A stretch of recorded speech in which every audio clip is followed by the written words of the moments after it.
aba mu kitambiro kya misa kino okusabira omugenzi abadde n'akakwate ak'enjawulo n'abasisita abo.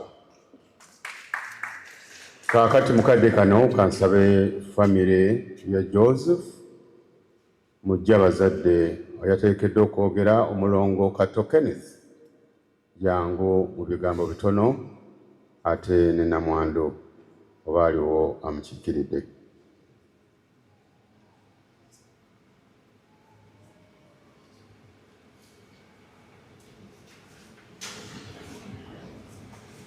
Bw'aba nga afulumyemu mbadde nga ntafulumyemu.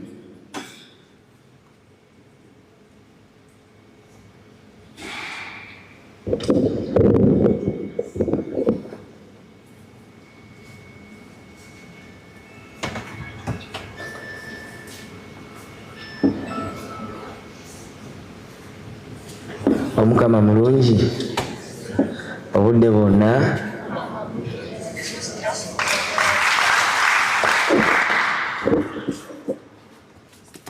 Wow. Nsooka okwebaza abantu mwenna abasobodde okujja wano ku makya ku lwa Joseph. Banaye mwebale nnyo, mwebalire ddala. Nze Joseph aba muto wange lwa kitaawe omugenzi Ssegonja Robert, era taata wa Sserwooza eyasikira mwami Robert Ssegonja, Stephen Mugagga muganda wange naye taliiwo, ali mu America, era ye yansabye negate ne famire tulabe nga tuwerekera Joseph mu kitiibwa.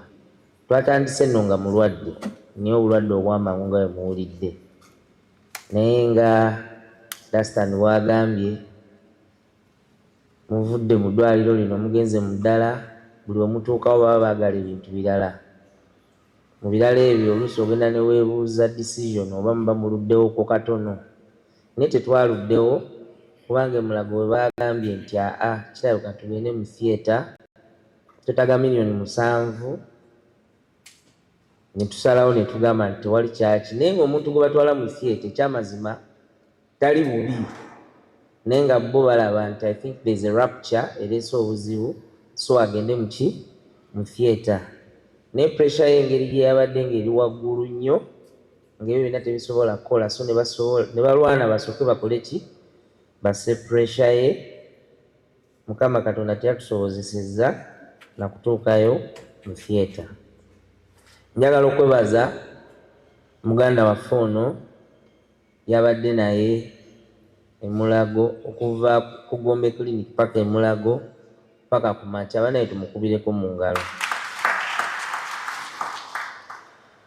Neebaze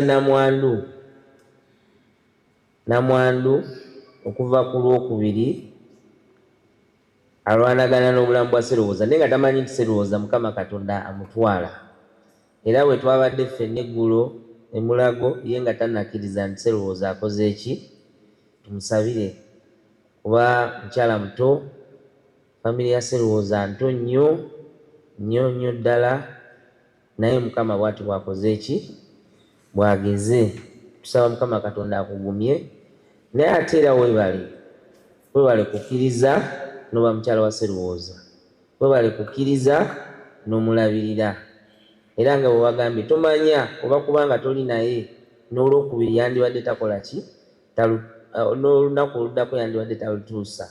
Naye olw'okuba wakkiriza obeere omubeezi bwe era omukuume, ekyamazima omulimu gw'ogukoze. Tusaba Mukama Katonda akuwa amaanyi okuza abaana. Tukusuubiza ffe ng'aba famire tujja kubaawo nga bwe tunaaba tusobodde. Bwe twamaze okumanya nti agenze, ekyamazima nga famire si nnene nnyo, naye era abatono abaliwo ne tutandika okumanya otutandikira. Naye njagala okwebaza ennyo BBS staff and management. Banaye tubakubire mu ngalo. Twabadde ffenna okuva emulago lwe bategedde paka leero, okuva ku top paka kwasembayo. Banaye mwebale nnyo, mwebalire ddala, mwebale nnyo, mwebalire ddala, mumuweesezza ekitiibwa eky'amaanyi. Njagala okwebaza nga nvudde awo bamemba ba parliament. Thank you very much. Mwebale nnyo, mwebalire ddala bamemba ba parliament, abakulembeze mu biti byammwe mwenna. Ndabye owa Democratic Party, ndabye mukama wange Davis Louis Lubongoya, oyo noweewuunye naye yankubidde ku ssaawa 12, yankubidde ku ssaawa 12 nga nkonfaminga nga ategedde atya nti Sserwoza mumanyi, naye ye engeri gy'ateebaka buli kintu mawulire aba agakola ki, agafuna. Banaye tubeebaza nnyo nnyo nnyo. Njagala kusembyayo church eno tugikubire mu ngalo. Olwaleero lwa 6 baba bize, naye twabasabye ne bakkiriza ne batugamba naye tubawadde essaawa 2 zokka, era kyemmanyi nti tulabika obudde bwaffe bugenda bukola ki oba buweddeyo naye nga weetuli.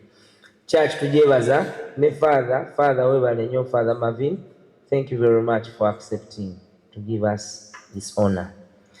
Ngenda kusembyayo, tugenda kuziika ku Sunday ssaawa 8 Lwamagwa Kooki gye tugenda okuziika Sserwoza, era ku ssaawa 8 zennyini ku Sunday olw'embeera y'olugendo tujja kusaba mukkirize tugezeeko okukwata obudde 8 zibeere 8. Abatalina ntambula wali we twabadde e Kabuusu, nja kusaba mujja genda waliwo entambula, ndowooza owa Costa asabye emitwalo 4 okugenda n'okukola ki, n'okomawo. Basebo ne banyabo mbeebaza, mwebale nnyo, mwebalire ddala byonna. Sserwoza wumula mirembe.